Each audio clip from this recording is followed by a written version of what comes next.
Assalamualaikum warahmatullahi wabarakatuh. Salam sejahtera bagi kita semua. Perkenalkan, nama saya Nur Fitria Aziz. Saya mahasiswi Prodi Komunikasi Penyiaran Islam Fakultas Dakwah. Dan saya dari kelas 1 KPIC.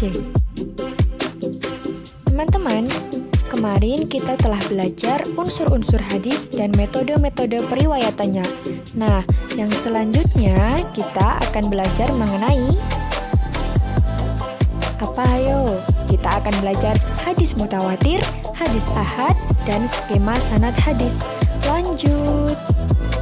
Nah, apa sih hadis mutawatir itu? Hadis mutawatir secara bahasa adalah isim fa'il dari kata al-tawatur yang berarti al-tatabu, yaitu berturut-turut. Menurut istilah ulama hadis, mutawatir berarti hadis yang diriwayatkan oleh orang banyak yang mustahil menurut adat bahwa mereka bersepakat untuk berbuat dusta. Imam Nawawi mengemukakan definisi yang hampir senada dengan Ibnu Al-Solah, yaitu mutawatir adalah hadis yang diriwayatkan oleh sejumlah orang yang menghasilkan ilmu dengan kebenaran mereka secara pasti dari orang yang sama dengan mereka mulai dari awal sanadnya sampai ke akhirnya. Dari beberapa definisi di atas dapat disimpulkan bahwa hadis mutawatir adalah hadis yang memiliki sanad yang pada setiap tingkatannya terdiri atas perawi yang banyak dengan jumlah yang menurut hukum adat atau akal tidak mungkin bersepakat untuk melakukan kebohongan terhadap hadis yang mereka riwayatkan tersebut. Nah, selanjutnya kita akan belajar apa saja macam-macam hadis mutawatir. Yang pertama yaitu mutawatir lafzi. Mutawatir lafzi adalah hadis yang mutawatir lafaz dan maknanya atau hadis yang mutawatir riwayatnya pada satu lafaz. Menurut Ajad Al-Hatib, yaitu hadis yang diriwayatkan dengan lafadznya oleh sejumlah perawi dari sejumlah perawi yang lain yang tidak disangsikan bahwa mereka akan bersepakat untuk berbuat dusta dari awal sampai ke akhir sanadnya. Nah, contoh hadis mutawatir lafadz ini yaitu barang siapa yang berbuat dusta terhadapku dengan sengaja, maka berarti dia menyediakan tempatnya di neraka. Hadis ini diriwayatkan oleh lebih dari 70 orang sahabat. Yang kedua yaitu mutawatir maknawi. Mutawatir maknawi itu apa sih? Nah, mutawatir maknawi yaitu hadis yang mutawatir maknanya saja, tidak pada lafadznya, atau yaitu bahwa meriwayatkan sejumlah perawi yang mustahil mereka bersepakat untuk melakukan dusta akan beberapa peristiwa yang berbeda, namun hakikat permasalahannya adalah sama, maka jadilah permasalahan itu mutawatir. Contoh hadis mutawatir maknawi yaitu hadis tentang mengangkat tangan ketika berdoa. Telah diriwayatkan lebih dari 100 hadis mengenai mengangkat tangan ketika berdoa, namun dengan lafadz yang berbeda-beda antara satu dengan yang lainnya. Masing-masing lafadz tidak sampai ke derajat mutawatir, tetapi makna dari seluruh lafadz tersebut mengacu kepada satu makna, sehingga secara maknawi hadis tersebut adalah mutawatir.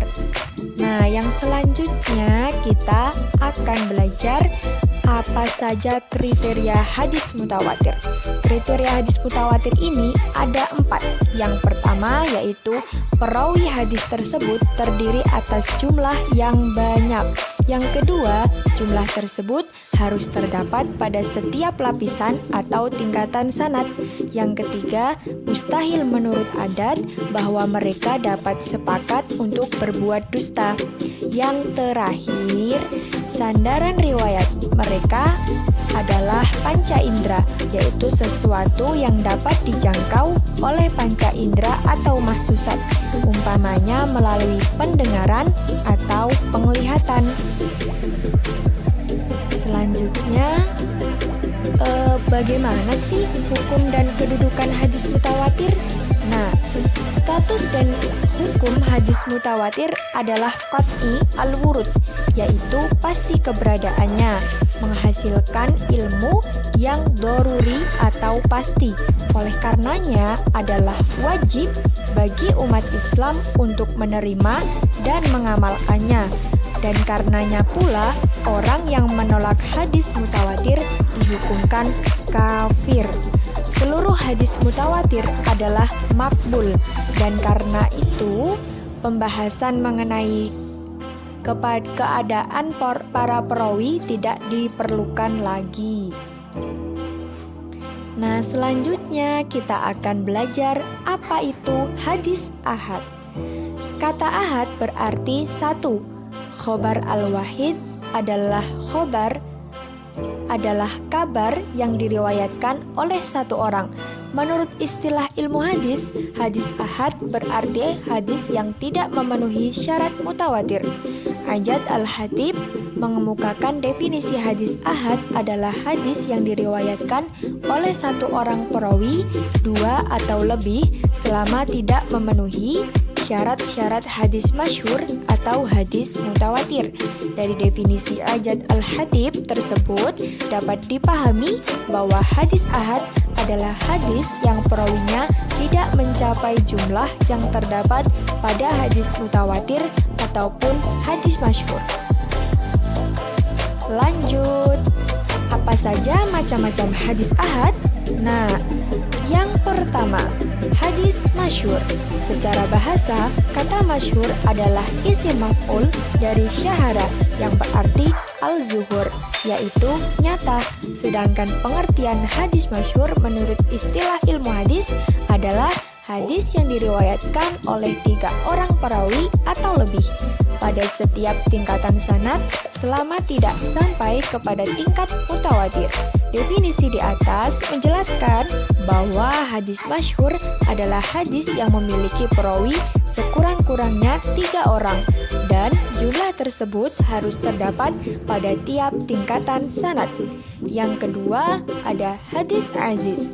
Aziz menurut bahasa adalah sifat musyabahat dari kata azza ya'izu yang berarti kola dan nadoro, yaitu sedikit dan jarang, atau berasal dari kata azza ya'azu yang berarti qawiya dan ishtada, yaitu kuat dan sangat.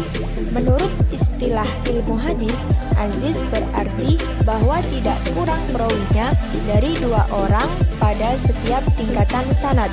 Definisi di atas menjelaskan bahwa hadis aziz adalah hadis yang perawinya tidak boleh kurang dari 2 orang pada setiap tingkatan sanadnya, namun boleh lebih dari 2 orang seperti 3, 4, atau lebih dengan syarat bahwa pada salah satu tingkatan sanad harus ada yang perawinya terdiri atas 2 orang.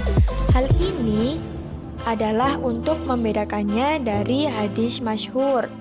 Nah, yang terakhir yaitu ada hadis gharib. Menurut bahasa, kata gharib adalah sifat musyabahat yang berarti al-munfarid atau al-ba'di an aqaribihi, yaitu yang menyendiri atau jauh dari kerabatnya. Gharib menurut istilah ilmu hadis berarti hadis yang menyendiri seorang perawi dalam periwayatannya. Dari definisi tersebut dapat disimpulkan bahwa hadis gharib adalah hadis yang diriwayatkan oleh seorang perawi, baik pada setiap tingkatan sanad atau pada sebagian tingkatan sanad, dan bahkan mungkin hanya pada satu tingkatan sanad, maka hadis tersebut dinamakan hadis gharib. Hadis gharib ini dibagi lagi menjadi 2 loh. Nah, apa saja sih? Yang pertama ada gharib mutlak. Hadis yang menyendiri seorang perawi dalam periwayatannya pada asal sanad. Dan yang kedua yaitu ada gharib nisbi. Gharib nisbi ini adalah hadis yang diriwayatkan oleh lebih dari seorang perawi pada asal sanad atau perawi pada tingkat sahabat, namun Di pertengahan sanadnya terdapat tingkatan yang perawinya sendiri atau satu orang. Nah, yang terakhir kita akan belajar skema sanad hadis. Di sini ada dua contoh skema sanad hadis. Yang pertama yaitu hadis mutawatir. Kita bisa perhatikan semuanya bahwa contoh hadis mutawatir ini terdapat banyak sanad, sehingga hadis mutawatir ini dianggap sahih. Bahkan banyak dipakai sebagai acuan hukum Islam oleh banyak ulama. Nah, maka dari itu, siapa yang mengingkari hadis mutawatir ini maka akan dianggap kafir. Nah, yang kedua ada contoh skema hadis aziz. Nah, hadis aziz ini adalah salah satu penggolongan dari hadis ahad. Kita bisa lihat bahwa sanad dari hadis aziz ini tidak banyak. Paling tidak terdapat 2 orang perawi dalam periwayatan hadis aziz ini. Nah, teman-teman semua, kita telah mencapai bagian akhir. Terima kasih atas perhatian teman-teman semua. Jika banyak salah kata ataupun penjelasan yang mungkin kurang dipahami, saya mohon maaf yang sebesar-besarnya. Saya Nur Fitria Aziz, pamit undur diri. Wassalamualaikum warahmatullahi wabarakatuh.